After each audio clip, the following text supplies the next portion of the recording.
Saikrishna custodial death కేసులో హైకోర్టులో సిట్కు ఊరట లభించింది. సీఐ నాగరాజు కస్టడీపై సిట్ వేసినటువంటి పిటిషన్ను విచారించింది న్యాయస్థానం.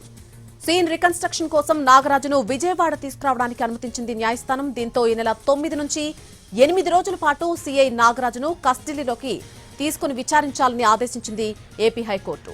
ఇటీవల సీఐ నాగరాజును రాజమండ్రి జైల్లోనే విచారించాలని కింది కోర్టు ఆదేశించింది. దాంతో హైకోర్టును ఆశ్రయించింది సిట్.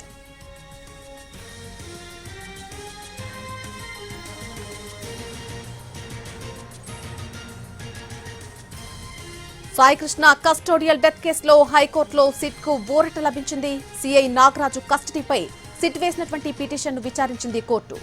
సీన్ రికన్స్ట్రక్షన్ కోసం నాగరాజును విజయవాడ తీసుకురావడానికి అనుమతించింది. దీంతో ఈ నెల 9వ తారీఖు నుంచి వరుసగా 8 రోజుల పాటు సీఐ నాగరాజును కస్టడీలోకి తీసుకుని విచారించాలని ఆదేశించింది ఏపీ హైకోర్టు. ఇటీవల సీఐ నాగరాజును రాజమండ్రి జైల్లో ఉంచే విచారించాలని కింది కోర్టు ఆదేశించింది.